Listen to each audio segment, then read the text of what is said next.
No one in that palace hallway said a word. Not because they were trained to stay silent, but because what had just happened was the kind of thing no amount of training prepares you for. A queen had raised her hand. A guard had not flinched. And in the seconds that followed, a king walked out of a room and made a decision that nobody in royal history had ever seen coming. There is a rule inside Buckingham Palace that most people never think about. It is not written in any official document. It is not taught in any training manual. But every member of the household staff knows it, every senior courtier lives by it, and every royal guard understands it the moment they take their post. The rule is simple. Whatever happens in these walls, you do not react. You do not speak. You do not move unless commanded.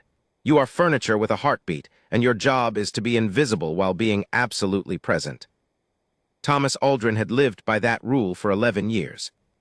He was 34 years old, a former Coldstream Guard who had earned his post at the palace through a combination of impeccable service, military commendation, and the kind of steady temperament that made senior officers trust a man with their lives. He had stood motionless through thunderstorms on ceremonial duty. He had watched heated arguments between senior staff pass just feet from where he stood, his eyes forward, his face blank. He had held his post once for 6 hours in soaking rain while a diplomatic function ran late inside, and when he finally stepped off the platform, his supervisor said nothing other than, "Good man." That was high praise. Thomas had lived on it for months. He was not a man who sought recognition. He was not a man who wanted drama. He was a man who wanted to do his job well and go home to his daughter, Ellie, who was 9 years old and obsessed with horses, and believed her father was the most important person in England.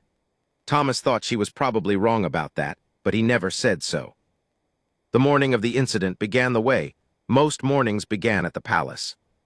Thomas arrived at his post at 6:45, was briefed by the night shift supervisor, reviewed the day's schedule of movements through his section of the East Corridor, and settled into his position outside the private drawing room where members of the royal family sometimes convened before the day's engagements officially began. It was a quiet post, generally. The corridor saw traffic, but controlled traffic. Staff moved through with purpose. Visitors did not reach this section without being escorted. It was considered one of the more manageable assignments in the palace rotation, which is perhaps why Thomas had been placed there on a day that would turn out to be anything but manageable. At 9:22, Her Majesty Queen Camilla moved through the corridor in the direction of the drawing room. She was accompanied by 2 of her personal staff members, both of whom Thomas recognized. The Queen was dressed for the day, a pale green ensemble, her hair set, and she appeared to be in conversation with the woman on her left, a senior lady-in-waiting whose name Thomas had never learned because it was not his place to learn it. His eyes went forward, his hands clasped behind his back. He noted the time and the movement in his mental log, as trained, and prepared to step aside and open the drawing room door when the party reached him. What happened next had no precedent in Thomas Aldrin's experience of royal service. The Queen stopped approximately 4 feet from where he stood. The conversation with her lady-in-waiting appeared to have shifted into something more agitated. Thomas, eyes forward, caught none of the content. He was not in the habit of listening, and had trained himself years ago to let the sounds of conversations near his post pass through him like weather. But he registered the shift in tone. He registered the pause. And then he registered something that sent a cold shock through every nerve in his body. Queen Camilla turned toward him. In 11 years, members of the royal family had addressed Thomas perhaps half a dozen times. Brief acknowledgments. A thank you once from a visiting duke whose name he had immediately filed away and never repeated to anyone. A nod from His Majesty on a ceremonial occasion.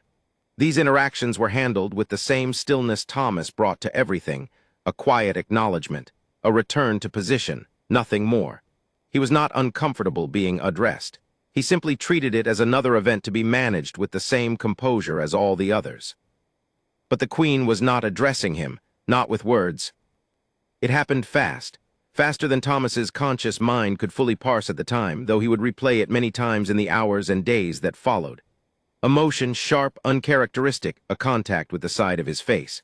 Not a blow in the violent sense, not an attack, but a slap, open palm, against his cheek, with enough force that the sound of it was audible in the corridor's silence.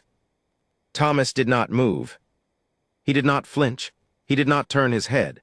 He did not speak.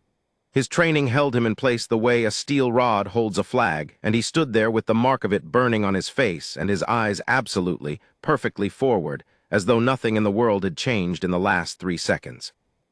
The Queen's lady-in-waiting made a sound, not a word, but a sharp intake of breath. One of the junior staff further down the corridor had stopped walking. The palace had gone quiet in the way it only goes quiet when something has happened that no one knows how to categorize. Thomas categorized it as, "Do not react," so he did not. Queen Camilla said something in a low voice. Thomas did not process the words. His focus had narrowed to the point directly in front of him.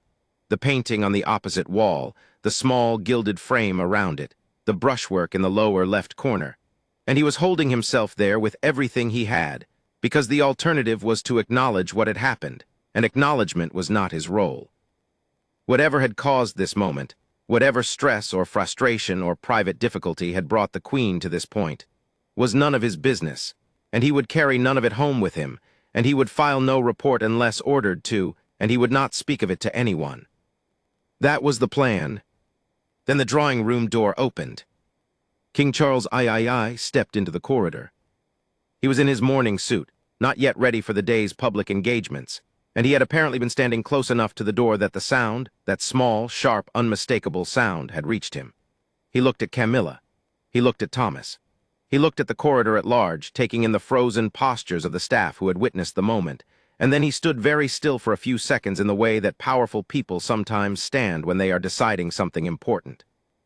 Thomas kept his eyes forward. He could feel the king's presence the way you can feel a weather system, not through any single sense, but through the whole atmosphere of the space. Then King Charles spoke. He did not raise his voice. He did not make a scene. Those who were present later described what followed as the most extraordinary 30 seconds they had witnessed in years of palace service, not because it was dramatic, but because it was so unmistakably deliberate. The king addressed Thomas directly, by name, and no one in that corridor could explain afterward how His Majesty knew the guard's name, though palace insiders later suggested Charles had made it his quiet habit to know the names of every member of the household staff.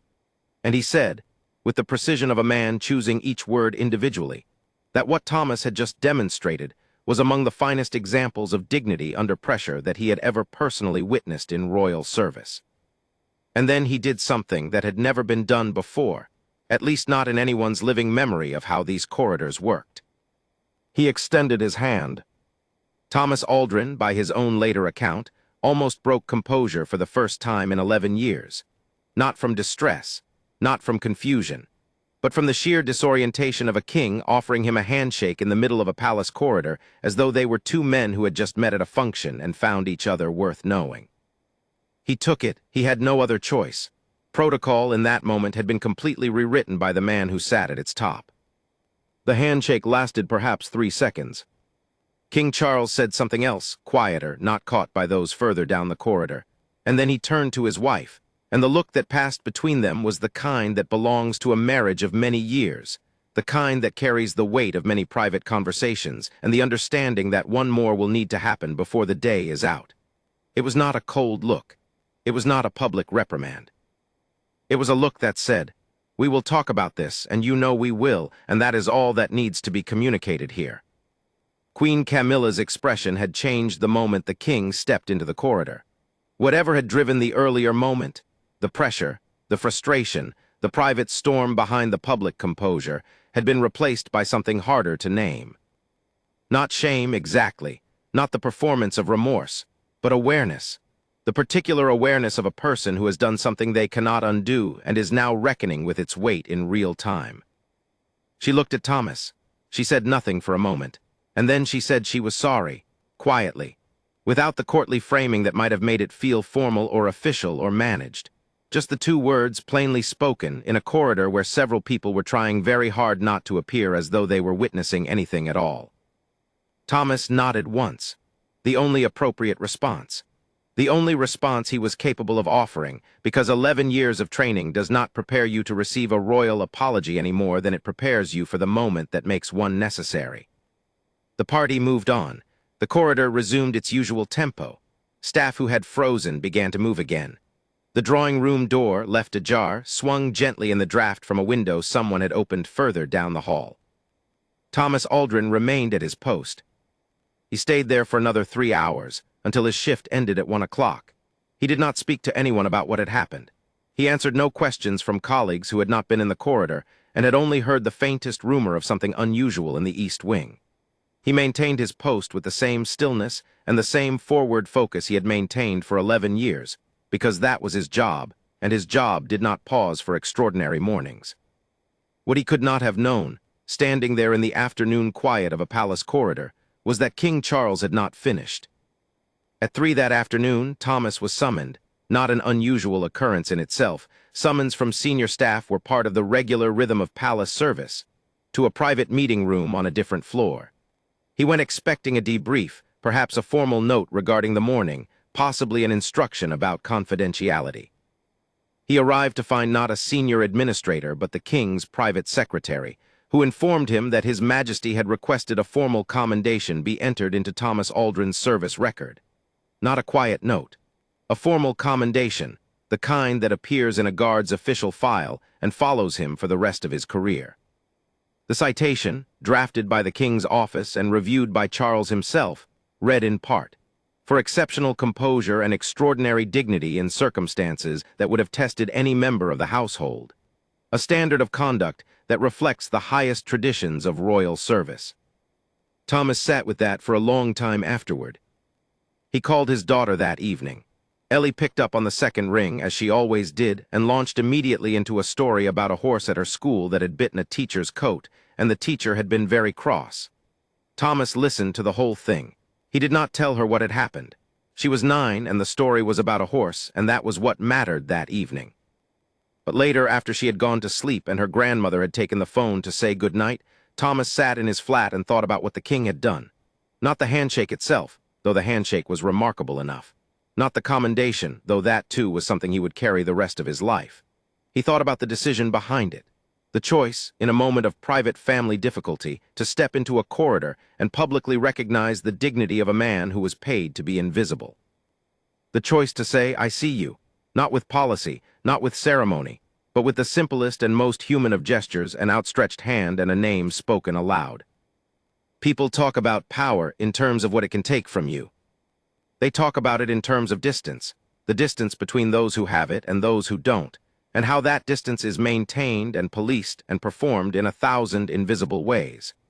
Thomas Aldrin had spent 11 years at the edges of extraordinary power, watching it operate from a position of studied invisibility, and he had come to understand it in ways that most people never would. What he had seen that afternoon was something different, something he did not have an easy word for. It was power choosing to cross its own distance. It was the man at the top of the hierarchy deciding, in a moment when he could have simply moved on, that the hierarchy would have to wait. That the person at the bottom of it, the one trained to be invisible, the one who had just been reminded in the sharpest possible way of his own invisibility, was worth stopping for, worth naming, worth shaking hands with in an empty corridor where no cameras were rolling and no journalists would ever know it had happened. Thomas did not romanticize what the morning had been. He did not pretend that the slap had not happened, or that the Queen had not had a terrible moment, or that the corridors of power were anything other than what they were. He was too honest for that, and too experienced. He had seen enough to know that palaces are full of human beings, and human beings carry their difficulties with them into every room they enter, including gilded ones.